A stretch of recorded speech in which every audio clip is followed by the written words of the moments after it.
do you want to exercise power or do you want to exercise authority and influence? Because it's one thing to have power, and once you no longer have power, it's done and over with. So the thing is, people will rebel against power.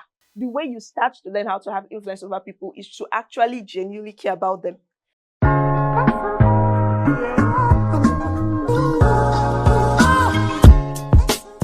Hello there. Welcome to another edition of the LR Talk Show, where education meets innovation. My name is Adasa. You're also the most on the LR Talk Show. And today you're going to have an amazing guest in the house with us. Today we'll be driving conversations on a very important topic, building healthy work relationships. My guest today is someone who is vast in knowledge. She knows well when it comes to the work culture. She understands the stereotype about work. And at this juncture, I'd like to give her the opportunity to please introduce herself. Hi. Hello, my name is Chiziter Dur, and I work with Kiola, which is a brand agency that help visionary founders build, their visions, take their ideas and turn it into reality. Yeah, and Kiola is also a brainchild of Innovate Lab, which is an innovation hub here in Ogbomoso. And then on the other side, I run a business called Wildflowers Cosmetics, which is Awesome. currently posed as a skincare brand here in Ogbomoso. By the way, it's a compliment, but your skin actually looks very good. Thank you so much. So I can actually believe you when you say, okay, I run a cosmetic business. It shows in you. Thank you so much. You're So like I welcome. said, she has rightly introduced herself and she has defined herself as the right guest for this conversation, building healthy work relationships. We understand that good relationships at work helps to promote good work culture. Mhm. For me, I have worked in some settings and I'm like, oh my God, I don't want to work here anymore. And there are some workspaces where you want to work over and over again, even when you outgrown the space. So the first question I would like to ask you is, how do you think respect, diversity, and communication can help healthy work relationships? Mm. Okay, I think I will first start by saying that it is important that as one who intends to work in an organization, you do your due diligence on that organization. So this is the way I think about it. Sometimes the average person spends more time at work than they do with their loved ones. I'm talking the average person spends 9 hours of their Yes. 24 hours at work, right? And that is the average person. Some people do 80-hour work weeks, right? Some people spend at least 16 hours on the work that they do. So it's important that you are going to an organization that you really, really know what their culture is about and that you are aligned, right, on what is of value to you before going there. So once that is taken care of, then the whole thing about communication, the whole thing about respect is already on the table. But for the people who are either bosses that do not yet understand the intangible benefits of this, or employees that find themselves in toxic work cultures, I think that you have to start by understanding that this person is giving you at the moment 1/3 of their lives, Hmm. right? I think when you dip it at that point, you come out with more empathy than you previously would. Of This course. person is giving their effort and their time, and some organizations are even so strict that people really cannot get a sick day except you are about to except you are about to collapse, right? And there's evidence of you being about to collapse, right? So from that mindset, from that frame of work, I think that the least that you would be able to offer this person is respect on their opinions, on their decisions, especially when it relates to your business. Yeah. But at the same time, even though you are working for someone and giving them 1/3 of your life, you ought to also treat them with respect because they took a chance on you. Like, no matter how intelligent you are or how much skill you bring to the table, they took a chance with you, right? Most people have the jobs that they do, pay their bills, right? Help them cater to one or two things. So this person is also bringing that to the table, and this person's decisions also needs to be respected.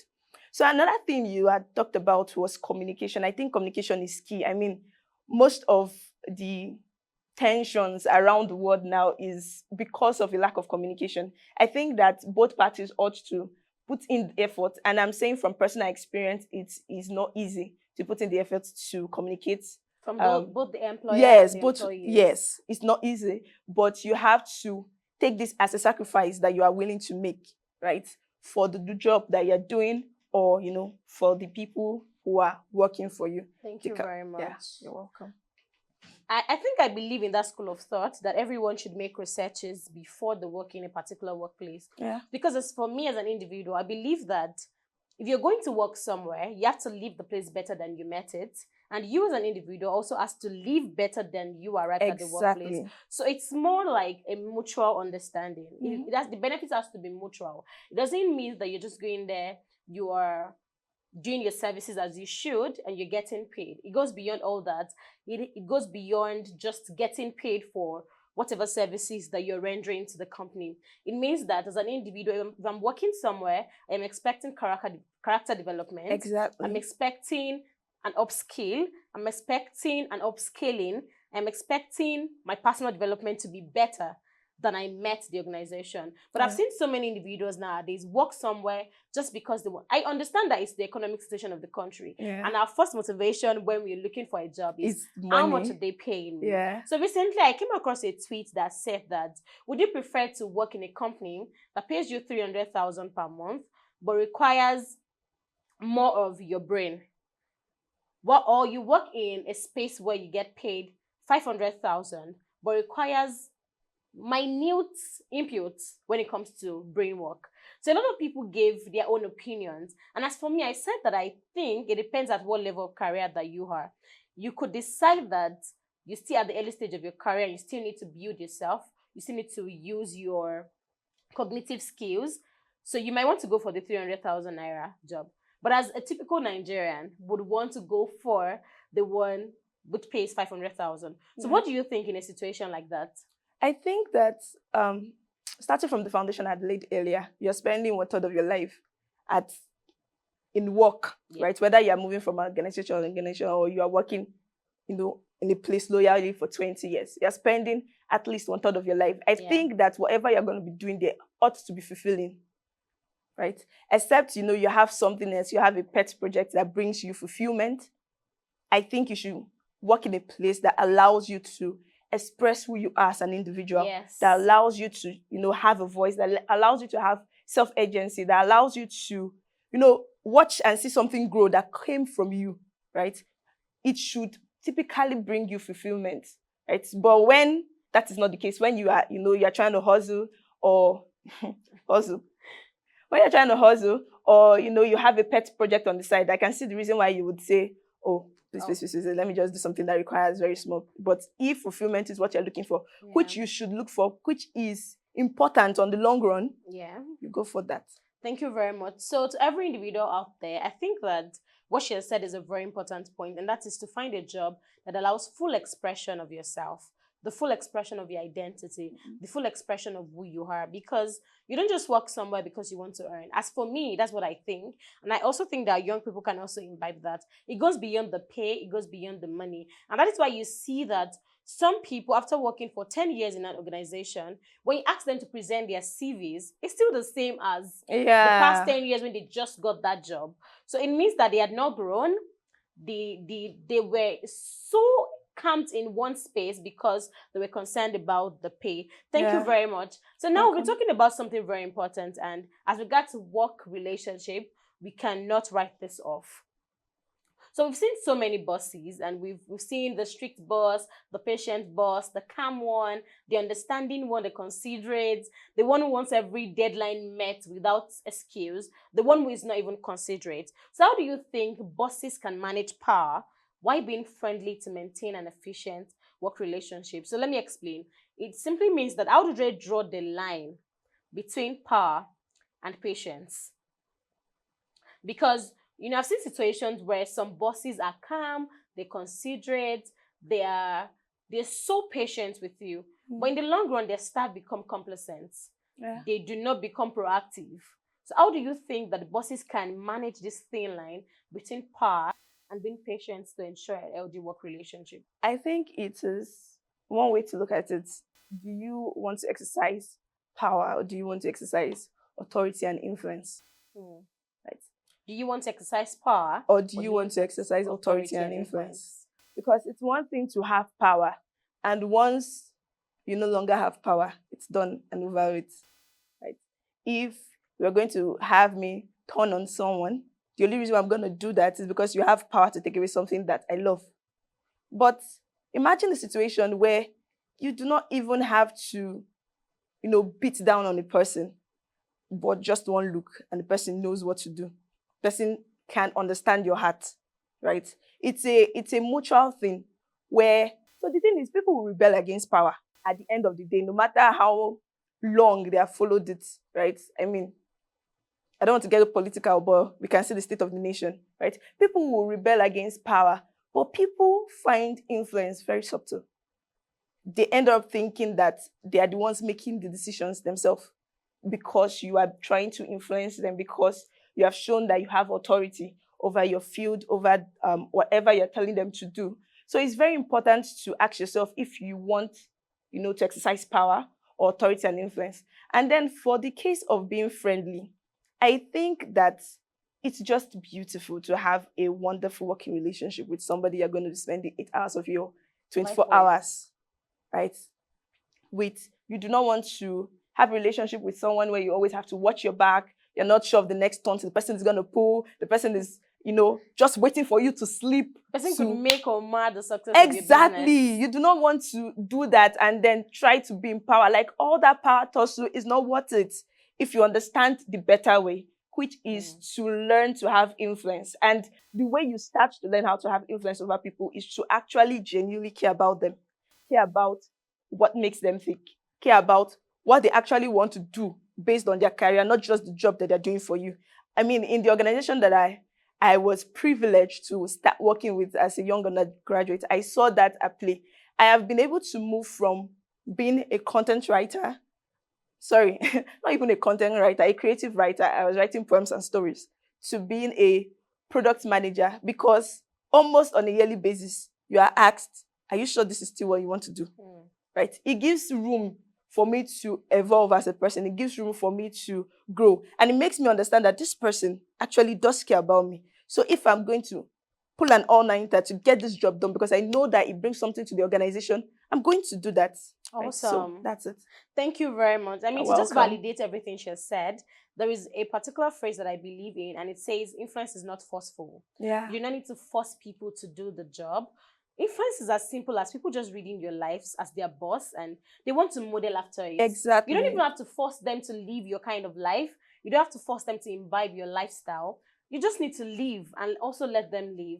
But I understand that some people think that you have to, exert force, you have to be strong, you have to be strict, you have to be very principled to get people to do the work. And I think everything you said, and by giving practical example of how you evolved from a creative writer to a product manager, I think that's very, very impressive. So the world is fast growing into the digital space. Almost everybody is a remote worker. Even for companies where you still work physically, you still work remotely. Yeah. For me, I said the lots of media work that I do, I still work remotely, subtly in tech. So I just want to ask, so many times, remote workers, they seem a bit detached from their company. So what strategies do you think organizations can adopt to support remote employees and encourage team cohesion? Team cohesion to, like I said, we as remote workers, sometimes we feel detached from the organizations where we work because we do not go there as a 9-to-5 worker. We work from home. We could not even know our bosses in 6 months, 1 year. So what are the strategies that you think organizations can employ to make remote workers feel a part of the organization? So for me, I'd go first. For me, I think that organizations can organize periodic meetups. We know that a lot of some people might say, I'm a remote worker, I live in Lagos, but my company is the physical office is in Abuja, or the physical office is in Ibadan. So not seeing the company at all for 1 year, not knowing my teammates, my team members, we just connect digitally. So for me, I just think that organizations should work on organizing periodic meetups for workers. So on your own part, what do you think organizations can do better? I would say that for us, at the organization that I work, particularly in my team, I think that we have been able to crack the code, which is two things basically. Make sure that these people who are working remotely are top of mind to you. Once they are top of mind, you would not be able to make decisions. You will not be able to do things without considering them, right? And the next thing would be to use the available digital tools that we have.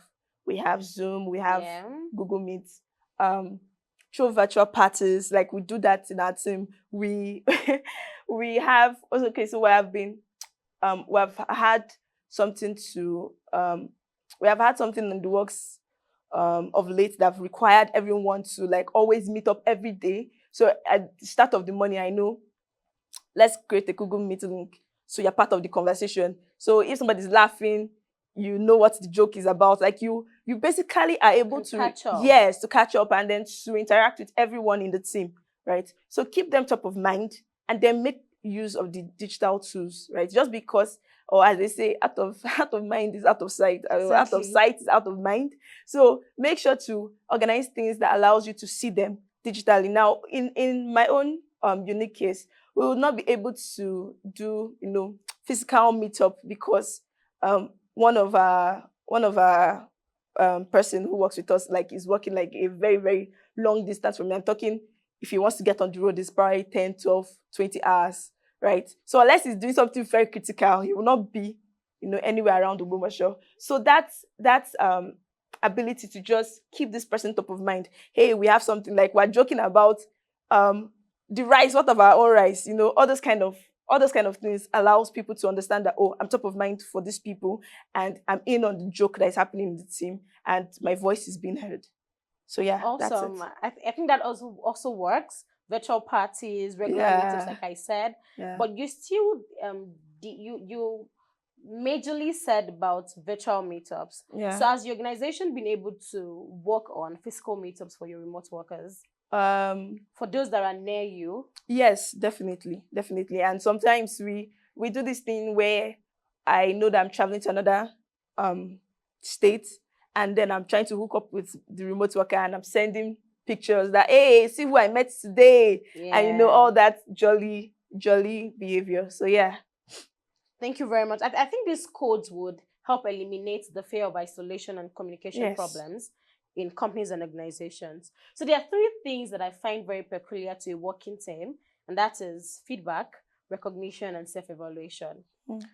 So you as a worker who does a 9 to 5, who work in an organization, how will recognition help your confidence, or how has it helped your if you've been recognized before, maybe as the best staff of the year, the most proactive staff, the most improved? There are several categories that organizations just coin out to make sure that their staff are seen. I'm asking you now as a personal person, how do you feel every time you get recognized? Okay, so I think I feel elated. I feel re-energized to put in more of the hard work that I have been doing. So yeah, that's how I feel. But more than just this public recognition where your CEO calls everyone, Yes. I'm like, staff of the year, this person or whatever. I think it's also important that team leads also go ahead to say, hey, I see the work you're doing. You're doing Right? well. You're doing well. I know that this has not been easy for you to learn this thing, but you are doing excellent. Like, I see the hard work, because the CEO would only see the numbers.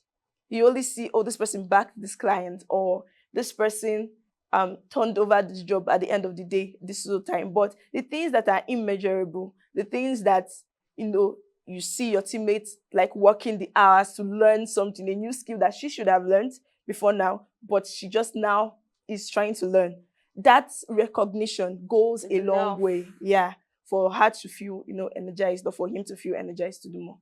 Thank you very much. On my part, Welcome. I think that the best feedback that I could ever get from a project would be the success of that project sometimes. Even if Yeah, nobody tells you, seeing your project, your brainchild flourishes, it's yeah, doing well, making global waves, you're like, okay, I pioneered that idea and it's doing very well. So I yeah. think sometimes that feedback is loud enough to be a worthy feedback. And as for recognition, I've seen someone said that sometimes recognition could lead to jealousy when in the workplace. But for Exactly. me, I also think that recognition of other staffs could help some complacent persons or people who are not doing their jobs well get on their toes. You know, when they see that someone who is their workmate is doing very well, being recognized, I feel that they want to do more. They want to improve on their skills. They want to work more on their delivery. They want to work more on their output. I think that is also very important.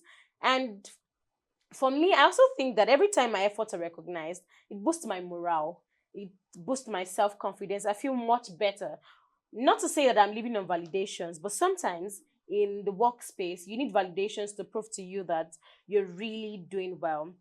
So I want to ask you, okay, you want to say something? Yeah, I wanted to say something. I think the first thing you had mentioned goes back to making sure that the work you do gives you fulfillment. Yes. Right. If it does not give you fulfillment in the first place, Then it's not worth it. It's not worth it, right? You won't feel this, ooh, I did good, when you see your projects take life. That's one. And then I think that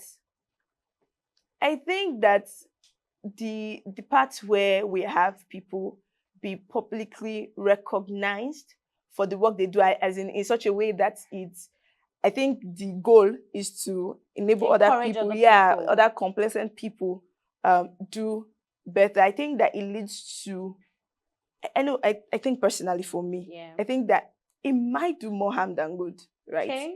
Because there will then be eye service. I mean, it's what he sees that he recognizes. So the cleaner who makes sure that everywhere is clean and tidy, even when you come in an hour earlier, is not being seen by the CEO. So even though he's so diligent and so good at what he does, you don't see it because you don't see it, and he's never going to get that reward or appreciation. So that's the reason why things like office politics happen, things like eye service happen, things like, trying to kick off someone off a project, stealing people's ideas, all these fast grabbing things happen because people are trying to get this external validation and recognition. That's very valid too, by the way. From their bosses, and then they do what shouldn't be done, right? But this another thing is this. I personally believe that the work that you do, as much as it gets recognition and validation from other people, you should be able to sleep well at night that you did this wonderful job. And I think it should be enough for you, right? Personally, it's good when my boss tells me, oh, you're doing great, right? But if it's going to cause somebody else to start, I'm doing so much and nobody sees me because whatever I do does not shift the numbers, in quotes. Of course, it does not shift the number because you can't measure it yet. But once the person stops, then you will know how much value the person brings to the organization, and then the person starts to do all the fighting and then the atmosphere, the organization is no longer comfortable. You're watching your back, all those kind of things. I think that it's not worth it at the end of the day. So coming to me and say, oh, I see what you're doing. You are doing great. I mean, I've done that to someone before and literally lifted up his spirits, right? And I didn't even know what was happening. I just said, like, you do this for us. Like, if not for you, we will not be, And you can see energy come back to that person. I think it is that sense of belonging, that sense of I have a purpose that people are really after, not the not the public admiration. Because sometimes even the public admiration, in your heart that there are like 2-3 people who think that you are not even worth it. Yes. And then you're trying to think that she's not even all that. Yeah. And it's not worth it at the end of the day, basically, for me. So yeah. Thank you so much for that take. I mean, that was very beautiful. Yeah. So I want to ask you, have you ever been in a workplace where you feel that you're not utilizing your potentials well and you left? I know. Have you ever done that? I haven't. But I have switched job roles because I thought it was not challenging. And that's the thing for me personally. Once I see that a job is not challenging anymore, I'm like, Yeah. I feel that's how every proactive individual should do. Yeah. You should be more concerned about your growth, how you do better. Because lots of young people nowadays, we just want to be comfortable. We want to do everything easy, no stress, soft life gang, which should not be so. So, to wrap it up, I want to ask you, what are the unhealthy work culture practices that you've seen in Nigeria generally and you think we should work on? That as employees? That is a lot. Will I Just say? enumerate few of them. Oh my. Will I say? For I think I example, would. for me, you already mentioned one, and Yeah. that was expecting one, doing things because of eye service. You're doing it Yeah. because of the prize, the end of the year, or organization party thing. Yeah. So you can be called out on stage as the Yeah. best staff of the year. But you're not really doing it in the real sense of it. Yeah. You're doing it for the prize, the validation, the whole accolades that comes with it. So I just want you to enumerate some of these things so our viewers can also learn. Okay. So I would say maybe some workplace sagas that have been trending for a while. Personally, I'm not acquainted with it in any way, shape, or form. So I feel like I will I will not be the best person to speak about it, but I have read about some things that just made me open my eyes like, see, this kind of thing happens. Right? And I would say that really it's a foundational thing, right? So whether it's eye service, whether it's office politicking, whether it's stealing people's ideas, whether it's taking the credit for another person, whether it's blackmail, like people Yeah. go as low as blackmailing and all that, whether it's forging figures and saying, oh, this is what this and this is not what this.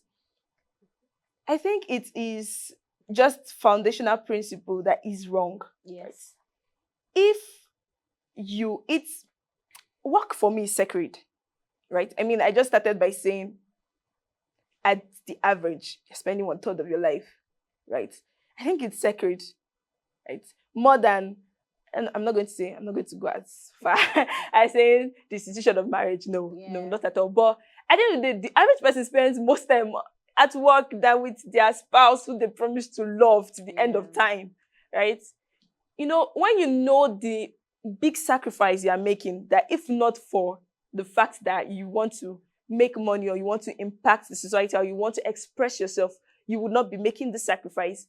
I think that it kind of reorders your mind about what Awesome. your priorities should be, right? Both for the person who is the employee and the person who is the employer. Right? It's very critical because whether we like it or not, it is the employer that sets the tone for what the workplace culture will be, right? If the employer do not yet have guiding values, guiding principles that are not just even morally sound or ethical, but are in this way idealistic, as in to know that his work or what he does serves a greater purpose, serves even, I dare say, the purposes of God, right? When you do not have this mind in you, when you don't have this foundational principle, you would want to create a culture where the deadline or the OKR or the company goal or the revenue goal is the target, and whether it's you have to use dubious means or not, the end must be met, and then you tell yourself that the end justifies the means. It does not actually, never. If not, That's the law court will not be there, and people will not be getting thrown to jail, because I know that many people who murder people have a reason for it. Of course. They have something that tells them that no, I just did what I had to do, but it's not true. Awesome. Right, so that's it. Thank you very much. These are very tangible takes and very tangible contributions that I find very reasonable. So to just wrap it up, one unhealthy work culture that I think we should work on would be enmity with the HR. It sounds very funny, but everybody has a beef with the HR. The HR is your biggest enemy. I just feel that we should not see them as our biggest enemy. Sometimes the HR are the reason why we have checks and balances in our organizations. Yes. Because without the HR, some people are liable to behave anyhow. They're liable to work anyhow.